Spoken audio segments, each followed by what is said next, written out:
اب آج موضوع کیا ہے؟ موضوع جیسا کہ میں نے ابتدا میں کہہ دیا، یہ نہیں ہے کہ گستاخ رسول کی سزا کیا ہے.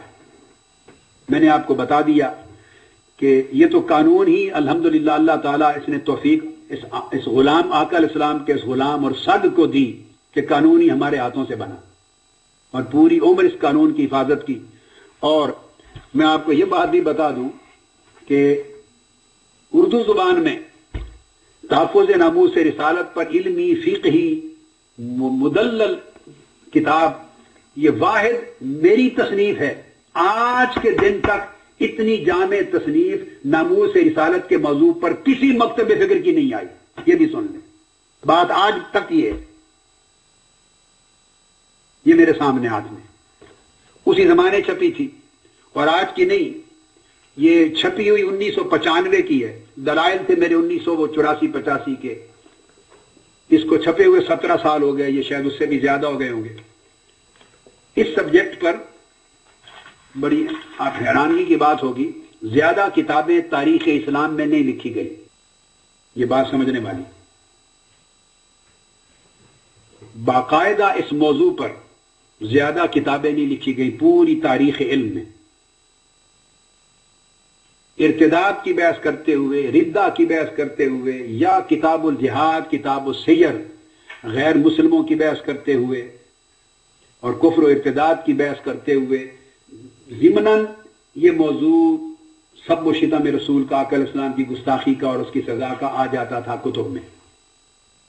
اور بعض جگہ عنوان قائم ہوئے، ایک ایک فصل قائم ہو گئی بعض کتب میں. یہ سب حوالے آئیں گے آگے، مگر پوری تاریخ میں اس پر پہلے کتاب کبھی نہیں لکھی گئی. اس لیے کہ متفق علیہ مسئلہ تھا، بنیادی تو اصل مسلمات میں سے. مختلف سی تو تھا نہیں، آج بھی نہیں ہے، مگر یہ اپنے اس طرز عمل سے بنا رہے ہیں اس کو مختلف فی، ایسے ہی ناجائز طریقے سے. سب سے پہلی کتاب جس نے شر و بحث کے ساتھ اس موضوع پر گفتگو کی وہ حضرت قاضی ایاز رحمۃ اللہ علیہ کی الشفا ہے. اس الشفا میں انہوں نے حصہ دوم میں آخر میں جا کے 2 مستقل باب اس موضوع پر قائم کیے اور 2 ابواب میں کئی فصلیں لے آئے. سب سے زیادہ مبسوط، علمی، تحقیقی، جامع کتاب قاضی ایاز کی الشفا کے یہ 2 ابواب ہیں جنہوں نے اس پر بڑا شاندار، اتنی شاندار بحث کی کہ اگر بعد میں کوئی کتاب بھی لکھی گئی تو اس کتاب نے بھی قاضی ایاز کی الشفا کا سہارا لیا. یہ مالکیہ میں سے تھے. پھر اس کے بعد دوسری کتاب حنابلہ میں سے لکھی گئی، علامہ ابن تیمیہ نے الصارم المسلول دوسری کتاب لکھی. وہ پوری کی پوری کتاب الصارم المسلول علی شاتم الرسول، گستاخ رسول کے اوپر اور اس کی سزا پر پوری کتاب انہوں نے اس موضوع پر لکھی. شاندار کتاب ہے، شاندار کتاب. مگر یہ حنبلی المذہب ہیں، کچھ آزاد منش سلفی خیال کے، مگر بنیادی طور پہ حنبلی المذہب ہیں علامہ ابن تیمیہ. تو انہوں نے صاحب ظاہر ہے حنابلہ کے موقف کو بیان کیا اور جگہ جگہ امام اعظم کو رد کیا ہے. میں آپ کو اب آپ چونکہ علمی بات اور علمی مجلس ہے میں آپ کو ہر چیز کھول کے بتانا چاہتا ہوں. احناف کو رد بھی کیا ہے جا بجا.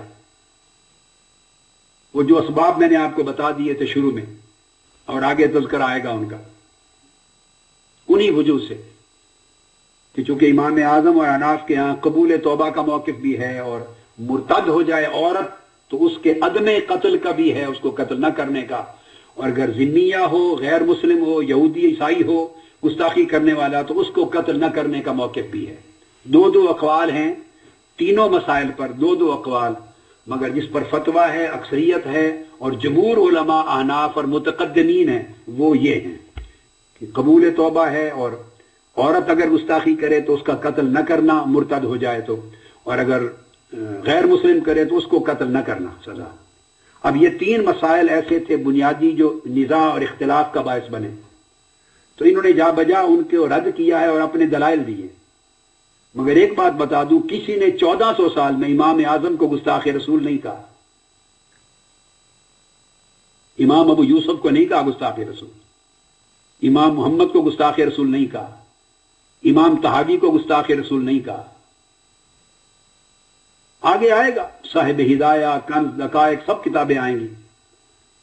یہ روش نہیں تھی کہ اس وجہ سے کوئی اچھال دے اور عوامی مسئلہ بنا دے، دیکھو یہ گستاخ رسول کے لیے معافی کا راستہ نکال رہے ہیں اور گستاخی رسول کو قابل معافی جرم بنا رہے ہیں، کہتے ہیں اس کی توبہ قبول ہوگی۔ اس کو کسی نے غلط رنگ نہیں دیا۔ انہوں نے اگر کہا قبول توبہ، عدم قبول توبہ، تو علمی طور پہ لیا۔ 1400 سال کی کتابوں میں کسی نے ناروا جملہ، نازیبا جملہ نہیں بولا۔ دو الگ موقف ہیں اور یہ دونوں موقف اپنانے سے کوئی کافر نہیں بنا۔ اگر انہوں نے قبول توبہ کا کہا تو اس پر احناف کے 4 موقف بن گئے، پھر آگے احناف کے اندر بھی پھر اختلاف ہوئے۔ متاخرین نے کہا کہ عدم قبول توبہ بھی ہے، یہ قول بھی کتابوں میں آئے ہیں کہ توبہ قبول نہیں ہوگی۔ پھر قبول توبہ کا چونکہ موقف قوی تھا، متقدمین کا تھا، امام اعظم اور صاحبین کے بعد یعنی بہت سے متقدمین مجتہدین کا موقف قبول توبہ کا تھا، تو اس کی پھر آگے مزید تشریحات آ گئی۔ کسی نے یہ کہا کہ قبول توبہ سے مراد قبل الاخذ توبہ قبول ہوگی، بعد الاخذ نہیں۔ اب احناف نے آگے تفریعات کی کہ قبل الاخذ یا قبل الرفع الى الحاکم، قبل الرفع الى الامام، یعنی اس کو آج کی زبان میں کہیں گے کہ مقدمہ درج ہونے سے پہلے یا گرفتار ہونے سے پہلے، یا کوئی کہہ سکتا ہے عدالت میں کیس پیش ہونے سے پہلے، مگر میں اس کو اور احتیاط میں کہوں گا اس تعبیر کو کہ مقدمہ درج ہونے یا گرفتار ہونے سے پہلے قبل الاخذ۔ اگر توبہ کرے تو کسی نے کہا کہ قبول توبہ کا مطلب ہے اس سے پہلے توبہ کرے از خود تو قبول ہوگی، اگر بعد میں کرے تو نہیں، بعد الرفع یا بعد الاخذ کرے تو نہیں، تو کسی نے اس میں توجیہ کر دی۔ اور آخر وقت میں کچھ متقدمین متاخرین نے یہاں بھی کہا کہ قبول توبہ کا مطلب یہ ہے کہ عند اللہ آخرت کے لیے ہو جائے گی، مگر سزا اس کی موت کی جاری ہوگی اس پر۔ یہ بعض متاخرین نے یہ معنی بھی لے لیا، مگر یہ معنی امام اعظم نے نہیں لیے تھے، امام ابو یوسف نے، ائمہ نے نہیں لیے تھے۔ انہوں نے مطلقاً قبول توبہ کا قول کیا تھا، مطلقاً، جبکہ مالکیہ، حنابلہ اور شوافع میں سے آدھے سے زیادہ انہوں نے مطلقاً عدم قبول توبہ کا قول کیا تھا، مطلقاً، استثناء نہیں تھے۔ تو استثناء پھر ائمہ احناف نے جواب دیتے ہوئے پھر آگے آگے یہ تشریحات کی، استثناءات کی ہے۔ لیکن سمجھانا یہ چاہتا ہوں کہ اب کوئی اگر آج کے زمانے کے یہ حضرات اس دور میں ہوتے تو معاذ اللہ یہ کیا کہتے، امام اعظم کے اوپر چڑھائی کر دیتے کہ یہ قابل معافی جرم کر رہے ہیں، کہ گستاخ رسول کی بھی توبہ قبول ہے، دھواں دار تقریریں کرتے ہیں، گستاخ کی کوئی توبہ نہیں ہے۔ اور پھر اس وجہ سے کہ چونکہ امام اعظم نے آگے ان کے ہاں یہ بھی ہے، میں نے آج جیسے بتایا کہ عورت کرے تو قتل نہیں ہے۔ اگر یہ زمانہ ان کا ہوتا اور امام اعظم اور ائمہ احناف کا موقف ان کے سامنے آتا، یہ بدقسمتی سے اس دور میں زندہ ہوتے، تو آپ اندازہ کر لیں کہ کیا حشر کر دیتے کہ گستاخی کسی عورت نے کی۔ اب بھی واقعہ ایسا ہی پیش آیا نا، جو واقعہ اب چلیے کسی عورت نے گستاخی کی تو امام اعظم متقدمین احناف کا ہوتا تو عورت کرے گی تو قتل نہیں کی جائے گی، سزا قتل نہیں ہوگی، عمر قید ہوگی۔ اگر یہ ہوتے تو اندازہ کریں کیا ادھم مچاتے اور ائمہ احناف کو کافر بناتے یا مسلمان چھوڑتے ان کو۔ یہ سوچنے کی باتیں۔ اور پھر یہ قول کہ اگر ذمی یہودی عیسائی کرے، کافر کرے تو قتل نہیں ہوگا، مسلمان کرے تو قتل ہوگا۔ اگر یہ اس دور میں یہ لوگ ہوتے تو کیا حشر کر دیتے امام اعظم کا، ائمہ احناف کا، متقدمین کا۔ سوچنے کی باتیں، خلط مبس کرنا۔ کسی نے 1400 سال میں اس طرح کی حرکات نہیں کی۔ بڑے بڑے یہ سوال آئے ہیں، یہ سوال، جبکہ جو بات میں کہہ رہا ہوں، میں ان تینوں ایشوز پر جو متقدمین احناف کا موقف ہے اس کے ساتھ نہیں ہوں۔ میں تینوں ایشوز پر مطلقاً قتل کا اور مطلقاً عدم قبول توبہ کا قائل ہوں۔ میرا مذہب یہ آج بھی یہ